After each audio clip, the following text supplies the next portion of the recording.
has a value of h cross by 4 pi c mu by r squared. The c comes because we are measuring these energies in centimeter inverse, and this b is called the rotational constant in centimeter inverse. So you can see that the heavier the molecule, rotational constant will be lower. For heavier molecules, the rotational constant will be lower, right?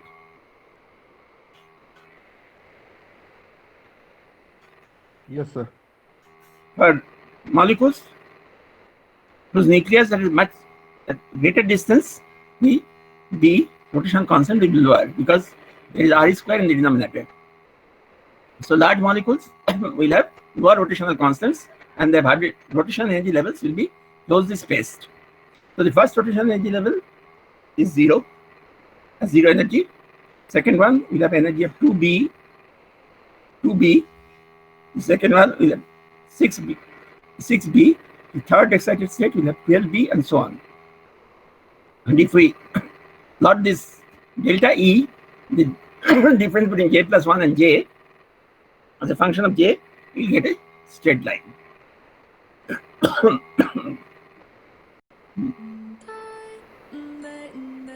So there is some numerical examples here. To memorize this, the expression for B, the rotational constant for rigid rotors, you should memorize it. That is B equal to h cross by 4 pi c mu r square in centimeter inverse. What is c? What is mu here? Mass, sir. Which mass? Mass of what? Reduced mass.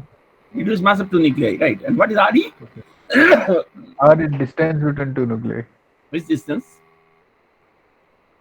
Distance can be anything. Internuclear distance. Hmm? Internuclear distance. Internuclear distance can be anything. Which internuclear distance you are taking? See, in the bottom of Magnitude. Sorry? Magnitude of internuclear distance. No, the magnitude, of course, is the magnitude. But what internuclear distance? In the bound oppenheimer potential, internuclear distance can vary from 0 to infinity. And we plot the Center of mass. Center of mass. What center of mass? Distance. No. What is Re? My question is, Re is some kind of internuclear distance, of course.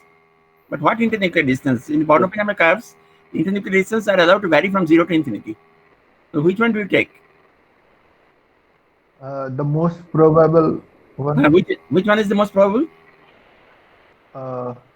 You see, we are speaking about a stable molecule here, right? So the stable molecule must have a minimum in the bound oppenheimer potential curve. Yes, sir. Otherwise, it cannot be stable. Yes, so sir. the minimum, this distance where the internuclear potential energy is minimum, has a minimum, that distance is called Re. It's called the equilibrium distance. When I am speaking about the rigid rotors, we are keeping the internuclear distance fixed at Re. Re is the equilibrium distance for diatomic molecules, and here the internuclear separation is fixed because we assume the rotor to be rigid. That is, during rotation, its internuclear distance does not change. So, if we assume that, what is the best thing to take? Of course, it is the equilibrium distance, the minimum in the potential energy curve, right? Yes, sir. Okay, now let us go to this example below. For H2, yes, we can calculate Re, we can calculate I. If the Re is known, we can calculate I. We do not calculate Re because calculation of Re involves what? How calculation of Re involves what? How do you get the Re theoretically?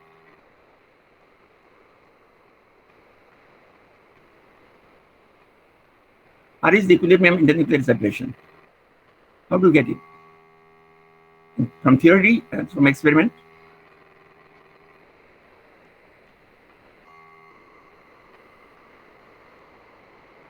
Sir, in theory, from Born-Haber. Born? Yes. Yes, carry on. Approximation. We take the wave function and wave Yes. function of the nucleuses and then No, take no, the no, no, most. no, no, no, no, no. You take the wave function in nuclei. You are doing that now. But before that, you have to find RE.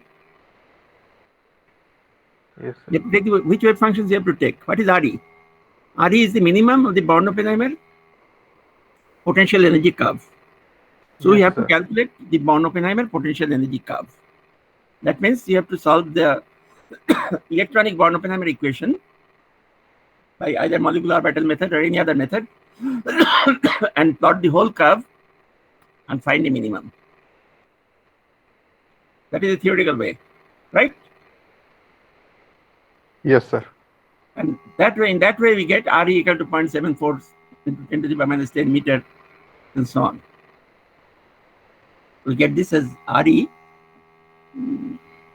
RE is basically, well, 0.74 into 10 to the power minus 10 meter. We get, for theoretical calculation, we have to do the whole quantum potential curve. If we are interested in the ground state, we have to do it for the ground state, ground electronic state. Knowing RE, we know, of course, we know mu. Mu is the reduced mass of the nuclei. We know mu, so we can calculate the moment of inertia, mu R is square. And from the moment of inertia, we can calculate the rotational constant and the rotational energy. The rotational constant is 1.2 into 10 to the minus 21 joules. So rotational energy is 1.2 into 10 to the minus 21. J into J plus 1 joule, that is 7 into J plus 1 MeV, milli electron volts. And BE, rotational constant, comes out to be 60.8 centimeter inverse. Now, normally, the experimentalists don't bother to do these Born-Oppenheimer calculations because first it is approximate, there are many approximations, and secondly, it is very laborious. So what is the experimental way of doing that, of finding BE?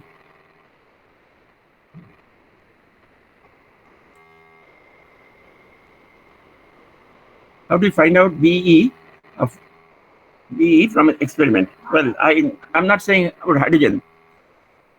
For any molecule which has a rotational spectrum. I leave out hydrogen because hydrogen will not have a rotational spectrum. We'll come to that later. But in general, a molecule, we can find this line separation between two different rotational levels and plot them. They should be on a straight line. So if we make the best fit of a straight line and the slope of this, and find the slope of the straight line, that will give you some indication of B. Because what will be the slope? The slope will be, you can find out. Can you repeat what just you said? Suppose you are given a molecule which has a rotational spectrum. That means in which rotational transitions make the molecule emit some photons. Okay. Or if you apply the appropriate radiation, they will absorb some photons and go from lower rotational state to higher rotational state. You measure the frequencies at which the absorptions or emissions occur, right? Yes, sir. Now I got it. Not the frequencies. You see that they will fall on a straight line. And then we will calculate the slope. Then you calculate the slope, and from the slope you get B. It Yes, will not sir. work for hydrogen, of course, because hydrogen have only s orbitals.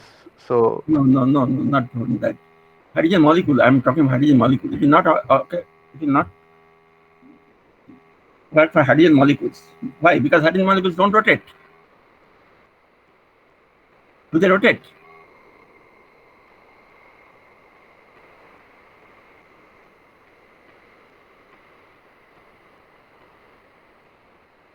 Now tell me the answer. Do hydrogen molecules rotate as a rotor?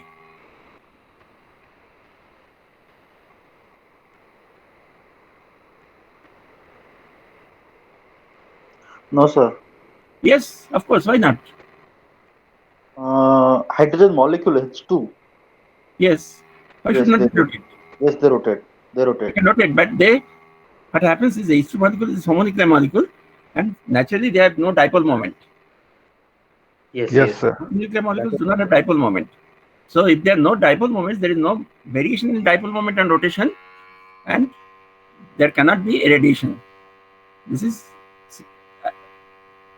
this is prohibited by selection rule. The selection rule says that a hydrogen molecule cannot have rotational spectrum. It can rotate, of course, but this rotation transition from one rotation level to another will not give rise to any electromagnetic radiation. So for Okay. this, you need a permanent dipole moment of the molecule. And let us go to the next example by HCl. For HCl also, HCl molecule also rotate. Reduced mass will be different from hydrogen. It is slightly higher, and you will get now. If you do the experiment with HCl, you will get the rotational spectrum, and you can find the different lines, plot the frequencies of the lines in centimeters in per scale as a function of, say, serial number of the lines, and you get the BE for HCl, which comes out to be 10.59 centimeter inverse. I think you have this experiment in your practical class. Of course, you didn't have any practical class last 1 year, but it is there in the syllabus, isn't it? I mean, the rotational constant of HCl or maybe some other molecule. So we haven't seen the. We will see and then we will tell you. Yes, we have to do this actually in practical class, but of course, your practical class is not taking place now. So the rotational transition spectral range varies from 10 to the power 9 to 10 to the power 13 hertz, and in the wave number scale, they vary from 10 to the power minus 5 to 10 to the power minus 1 meter, that is in the microwave range. So rotational transitions give rise to microwaves, right? Yes, sir. And microwaves can be absorbed to produce rotational transitions. Now, can you tell me, the microwave ovens, they're used to Yes, heat sir. food, right? Yes, sir. How do they work? They, because S2O is Because just repeat. S2O have H2O, permanent dipole. So H2O, yes, right, yeah, you're right. so it will be like excite the No, there are some microwave generators inside, yes, sir. Microwave generators and they would emit microwave radiation, yes, sir, and the water molecules in the food would be excited to would be excited, yes, rotationally excited. rotationally excited. Yes, sir. What happens then? Why are they heated? You're correct. They'll be rotationally excited by absorbing the microwave radiation from the generator. But then why should they be heated? H2O is not a problem because all foods contain H2O. So they, I think they would release, or this energy would be converted to somehow Into thermal energy. energy, Thermal energy.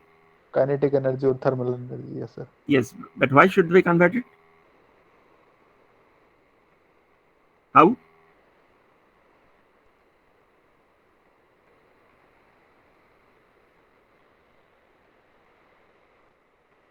Because you see, here we are talking about free rotations. That means a molecule is free. It is nothing else. There is only a single molecule, and it interacts with electromagnetic radiation and goes from a lower level to a higher level. That's all right. But in food, there are many complex organic molecules all around the H2O molecules, isn't it?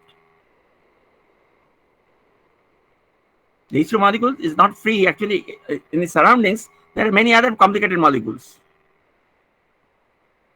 isn't it? In food stuff,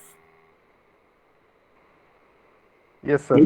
H2 molecules are not isolated. They're surrounded by many other complicated organic molecules. So when H2O tries to rotate, it knocks the organic molecules around it, or it experiences a kind of friction. It cannot freely rotate. The rotation is hindered by this molecule surrounding it, and so this rotation energy is converted into heat energy. It's like a friction. Just friction converts translation energy into heat energy, and so here there is a rotation kind of friction because of the surrounding molecules, which are very complicated, and with which the H2O molecules can collide, or a frictional effect arises, and so the rotational energy with which the H2O is excited is converted into heat energy, and it hits the food. Okay? Okay, sir. So remember this, the rotational energy, rotational transitions lie in the microwave range. And if a molecule does not have a dipole moment, permanent dipole moment, it cannot have a rotational spectrum. That is, it will be inactive. It cannot absorb or emit a microwave for rotational transitions. Okay. Okay. Next.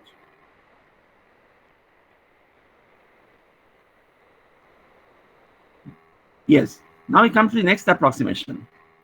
What we did when we calculated rotational spectrum, we assumed that the electronic internuclear separation is RE, internuclear separation is equal to the equilibrium separation. We assumed that.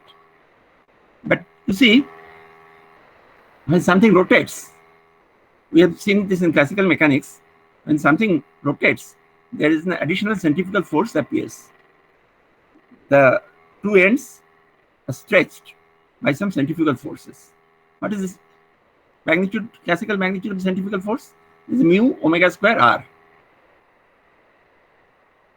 You've done this in classical mechanics, of course.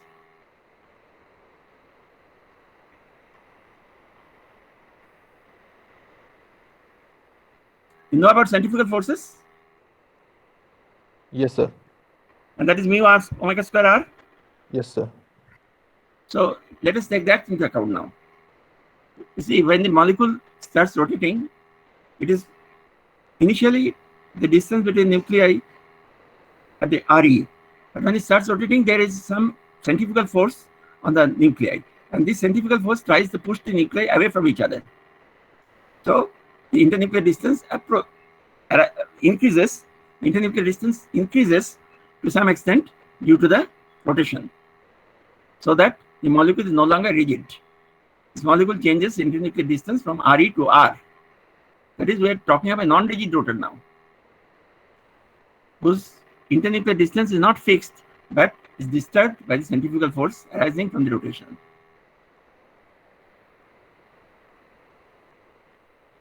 And classically, what is J? J is mu r square omega. So we put this, and you see there is some calculation of the electrostatic restoring force. Yes, lower please. Yes. The internuclear distance, I mean the potential energy, Born-Oppenheim potential energy, that varies with the internuclear distance. So if the internuclear distance varies with rotation, then this potential energy will also vary with rotation. But if the potential energy change, if the internuclear distance changes from the equilibrium to a non-equilibrium value, what happens? Because you can see from the harmonic oscillator problem that there will be restoring force. The internuclear distance tends to increase due to rotational centrifugal energy. But there is change from the equilibrium distance also will cause a restoring force, just as in simple harmonic vibration nature. That will also cause a restoring force on the molecules, and this restoring force will try to bring back the molecules to bring back the nuclei to the equilibrium separation. Right? Am I clear? Yes, sir. So there are two conflicting forces. The centrifugal force due to rotation that tries to increase the distance between the nuclei, and the restoring force due to the electronic structure that tries to bring back them to the nuclear, to the equilibrium state. So at each step, they should be balanced. From the balancing equation, we can find out for a harmonic oscillator, you see the force, restoring force is K R minus RE, right? Yes, sir.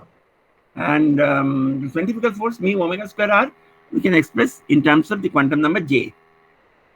So we get the equation R minus RE is approximately equal to J square modulus J square by mu RE cube R. Here we have the R cube in the denominator and we have replaced that by RE cube. The first approximation. So at equilibrium, these two forces will be equal and opposite, and the total energy, there will be some additional potential energy term. Lower, please. Lower.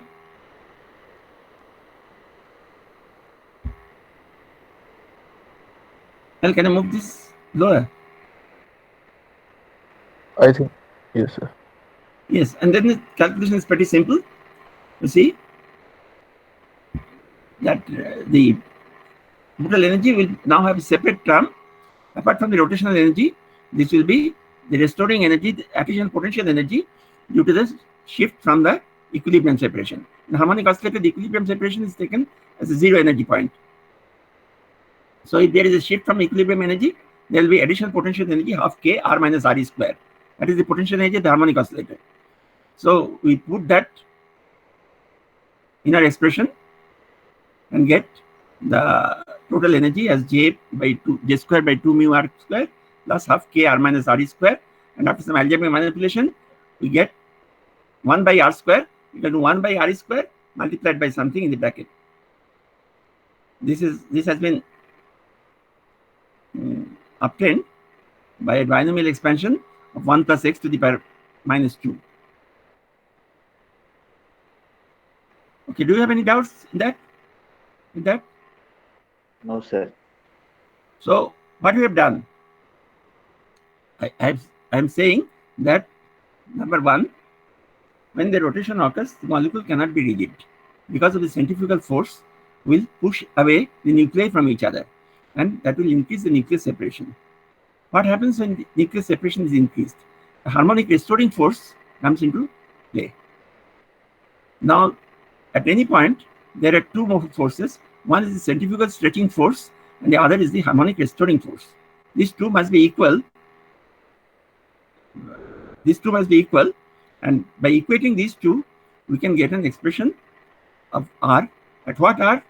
These two forces will balance each other. What value of R? Internuclear separation will no longer be RE.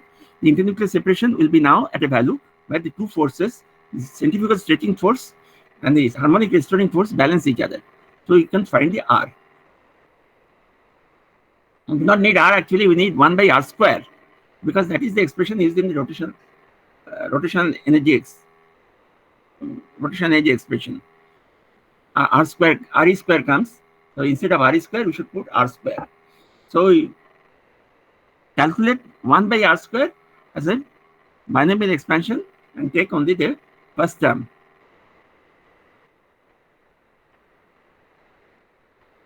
So the first correction term, the first term of course will be J square by 2 mu RE square. The same for a rigid rotor. But in the non-rigid terms, there will be many non-rigid terms. The second term will have J to the power 4 by 2K mu square by RE to the power 6.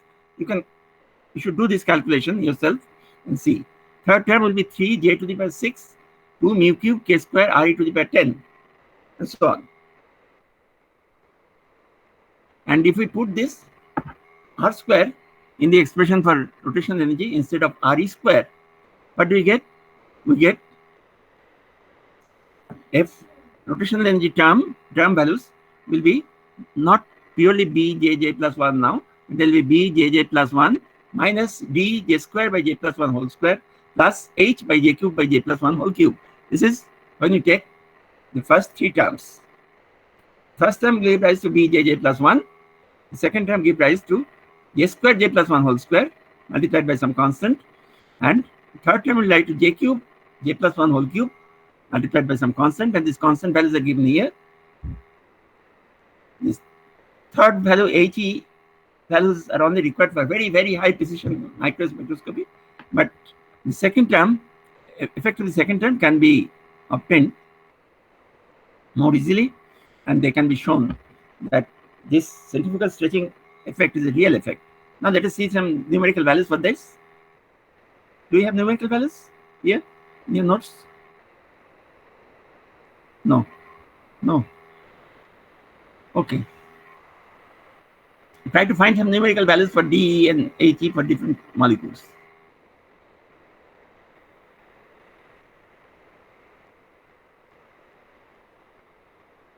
But have you understand the method? How do Yes, sir. you calculate these correction terms? Correction terms are due to the non-rigid nature of the rotor. The internuclear distance does not remain same when the molecule rotates. The centrifugal terms tend to stretch the distance a bit, and these are countered by the harmonic oscillator restoring forces. So the new distance will be those where this centrifugal stretching term is balanced by the restoring forces. From this, we can find a new distance which we call R, and we can expand R in terms of Re, and we get 1 by Re square by binomial expansion of 1 by R square. So, and this, if we take the first two terms of correction, then we get this first correction term will be, the first term will be as it is, B j plus 1. The first correction will be D j square j plus 1 whole square. And the third term will be He j cube j plus 1 whole cube. These are the centrifugal stretching terms and the corrections to the rotational energy spectrum due to centrifugal stretching. So the lines will no longer be linearly spaced, they will be slightly non-linearly spaced. Now there is another effect. Let us see. Go down.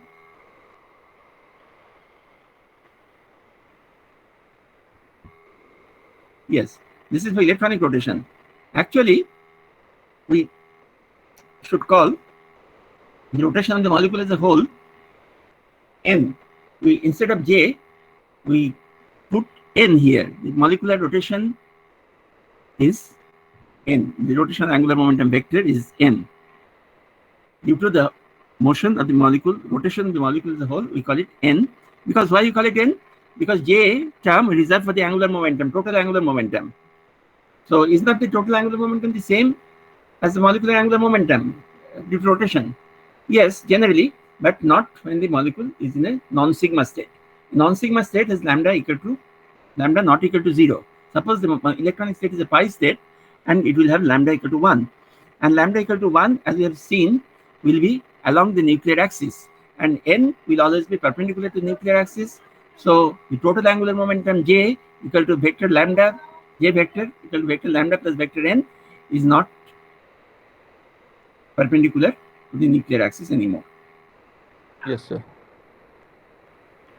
So what happens is there is an angular momentum component along the nuclear axis and angular momentum component along the perpendicular to the internuclear axis. That means there are two different angular momentum components, and the molecule acts as a symmetric top. You have that symmetric top in classical mechanics?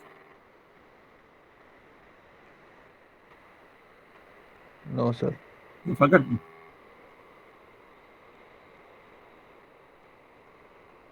Anyway, this in symmetric top, there are two different angular momentum inertias. One is the momentum inertia along the center of symmetry axis, along the symmetry axis, and the two others are perpendicular to the symmetry axis. So, well, we can take them. Asymmetric top is jx square. So the total energy for the asymmetric top will be jx square plus jx square by 2ix plus jy square by 2iy plus jz square by 2iz. If jx is equal to jy and ix equal to iy, if ix equal to iy, jx and jy can be different. If ix equal to iy, the two denominators in the first two terms will be the same, and you can take 1 by 2i out, and this will be, so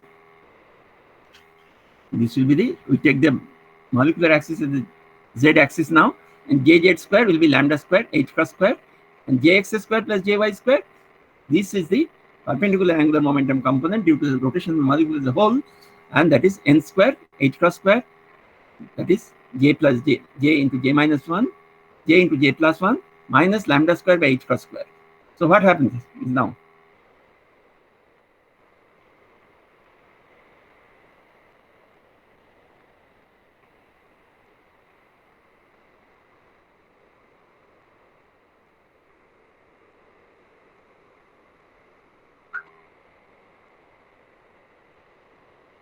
you see, what are the energies now?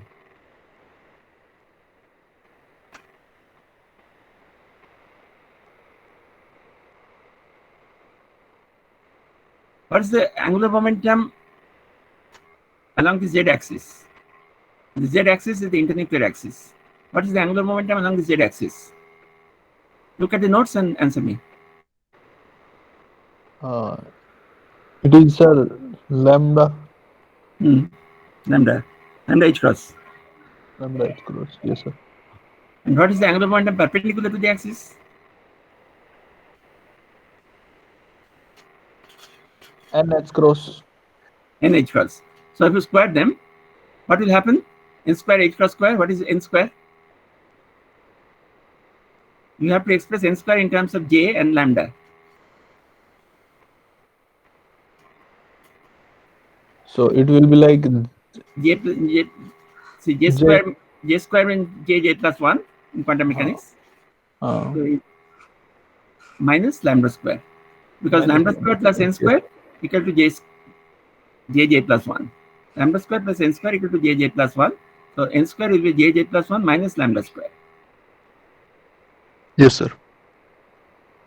Yes. And rotational constant will be modified. So we get these term values as first term value will be b jj plus 1. Second will be a minus b, which is lambda square minus d square jj plus 1 whole square, and so on. So there is an extra term as lambda square. But of course, a is much greater than b. A is, what is a? It is the rotational constant of the molecule as a whole, right? Yes, sir. And what is b? What is b? Sorry, I'm wrong.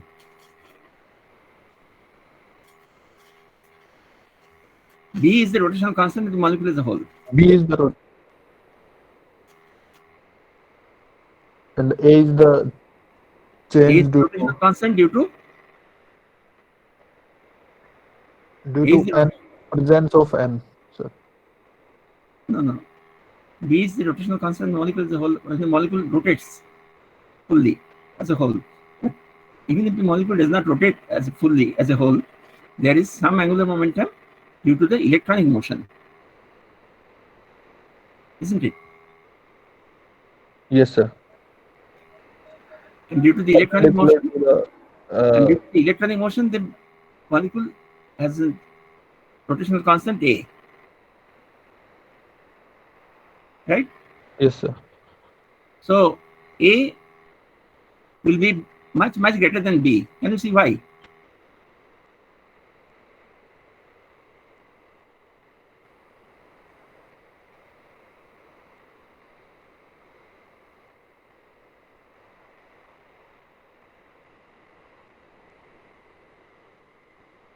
Because, sir, the value of A is like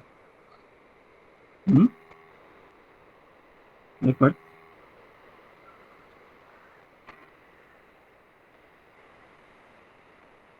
No. You see, both A and B, they have a term in the denominator, which is the moment of inertia. So, what for B? If you take the denominator in the B term, this is the moment of inertia of the whole molecule as a whole, including the nucleus, right? molecule sir. is rotating as a whole. But what for A? A is just the motion of the electrons about the nucleus. So Yes, sir. the angular momentum will be, because electrons are so lighter, much lighter than the nuclei. So the angular momentum, the momentum inertia term will be much less than Less. the momentum term for the rotation of the molecule as a whole. This A term occurs for the rotation of the electrons only, and for the electrons being much lighter, their angular momentum about the axis will be much smaller than when the molecule rotates as a whole. The rotation angular momentum of the molecule as a whole will be a constant. The momentum inertia will be much larger, but the momentum inertia comes in the denominator in the term for rotational constants. So the electronic rotational constant will be much greater than the general rotational constant B. A is much greater than B. So we can add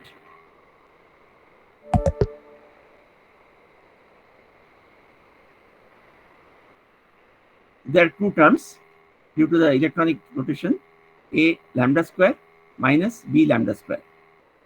Now A lambda square is a term of the electronic structure, term due to the electronic structure.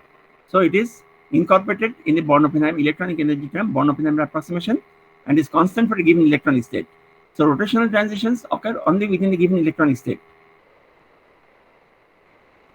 So A is independent of J, and we enter this into the electronic energy. We include this into the electronic energy term. So the electronic energy, we include this lambda square term in the electronic energy and say that the rotational energies are simply B J plus 1 minus lambda square. And this, what about the last two terms? D J square plus J plus 1 whole square plus H J cube J plus 1 whole cube. They arise due to centrifugal stretching. So the first term is due to the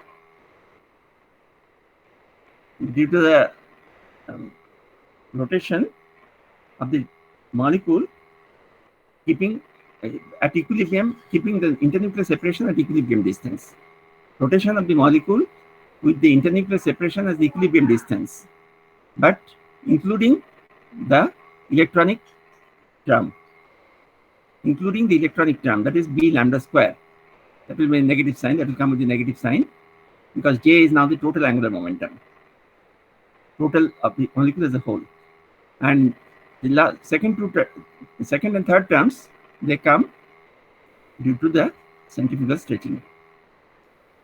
So these are the rotational term values for accurate calculations. Okay. What else is there? Let's see.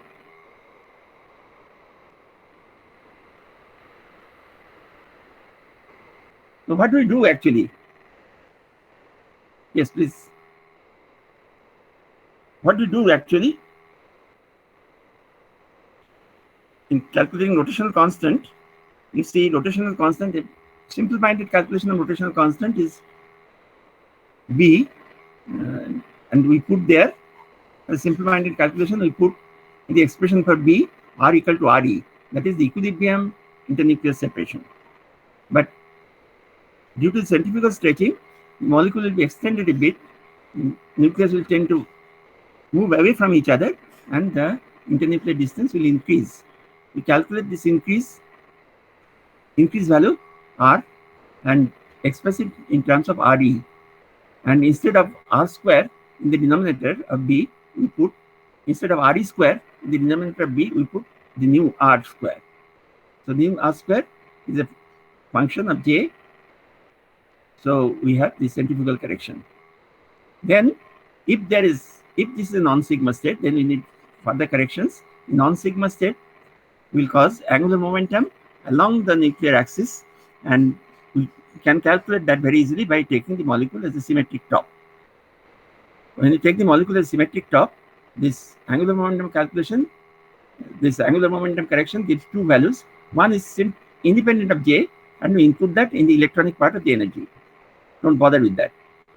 That is the electronic energy of a non-sigma state. we take that as given. But there is another term which depends on B. So we include this term within B jj plus 1, and this comes out to be minus lambda square. And of course, the two centrifugal stretching terms are also there. So there are two types of correction. One is due to centrifugal stretching, and one is due to one is only applicable when there is a non-sigma state, that is pi state or delta state, and that is A jj plus 1. What we have to do is from B jj plus 1, we have to subtract a term B lambda square, right? Yes, sir. Now, molecular vibration. You see, molecular vibrations are at low amplitude. You can approximate them as harmonic oscillators, and you already know the harmonic oscillator. So this is the Schrodinger equation for the harmonic oscillator. Schrodinger equation for a vibrating molecule actually, and we approximate the vibration molecule as a harmonic oscillator. So we choose origin so that the equilibrium distance is 0. So R equal to capital R, and rest are known. Move down. You know all these already. Yes. So we get the vibrational energy levels EV equal to h cross omega 0 V plus half, where omega 0 we know we can find out from the values of K and M, the reduced mass mu, and K, the restoring force. Omega 0 equal to root over K by mu, and EV is h cross omega 0 V plus half for a harmonic oscillator. You already know this. Harmonic oscillator, you should be expert now on harmonic oscillator problems. Now, what is the time average probability? This is average value of chi square. Okay. No problem.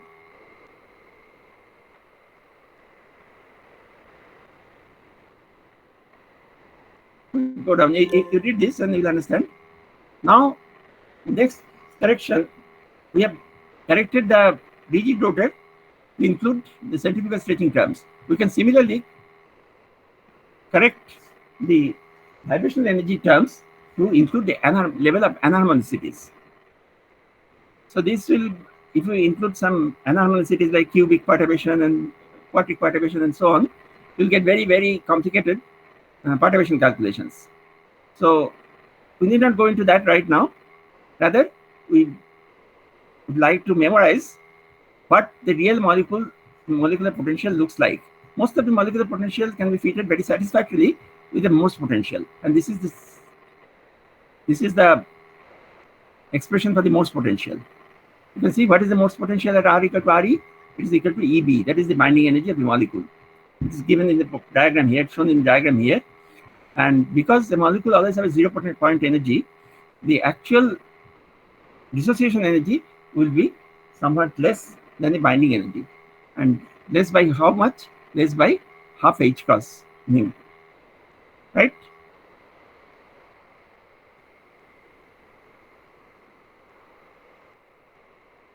Yes, sir. Sir. Yes. Yes. Don't you agree?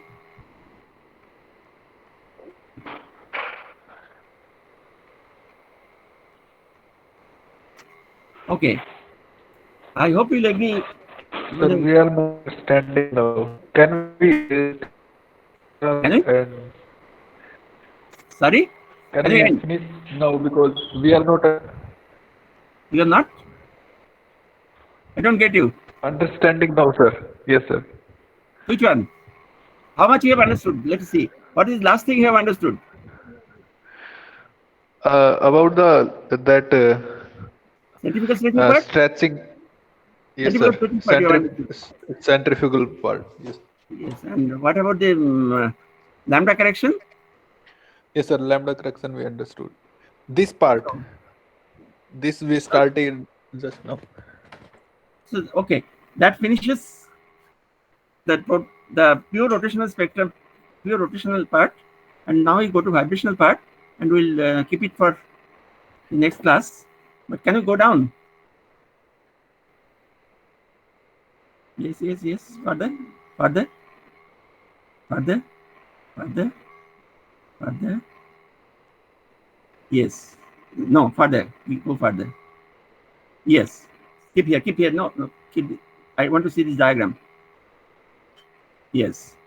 Now you see one thing very important, and you must remember it always. What are faster, vibrations or rotations?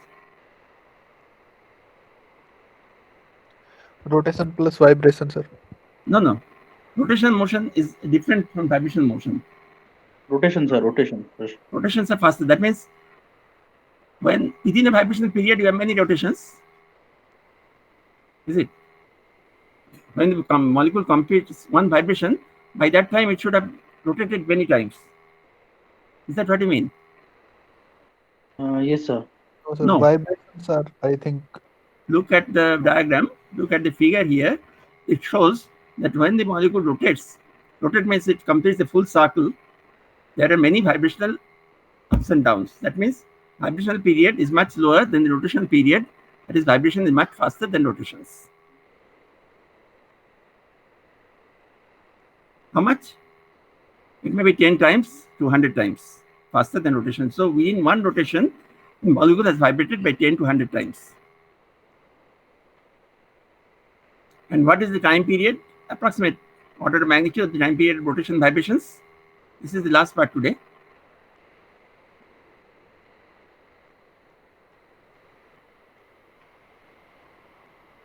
What is the approximate time period of rotation and of vibration? How much time does one rotation take and how much time does one vibration take? No, I don't think there is anything here. I should have written that. No, somehow I missed it. But do you have any idea? How much is typical vibration of molecule? The atomic molecule, how much time does it take? One full cycle and one full cycle of rotation, how much time does it take? No. You are, well, please remember that. Well, the rotational times are in the range of picoseconds. Pico means 10 to the power minus 12. So molecules finish one rotation within, let's say, 10 to the power minus 12 to 10 to the power minus 13 seconds. But for one vibration, they need only the times of the order of femtoseconds. That's 10 to the power minus 14 to 10 to the power minus 15 seconds. So for one complete cycle of rotation, they will have 10 to 100 vibrations. This figure is different for different molecules, but of course, this is a very interesting feature because within one rotation, there must be many vibrations. Okay. And this is very nicely given in this diagram, shown in this diagram. The center from the distance from the center of the curved line, that is instantaneous internuclear separation, and the circle gives the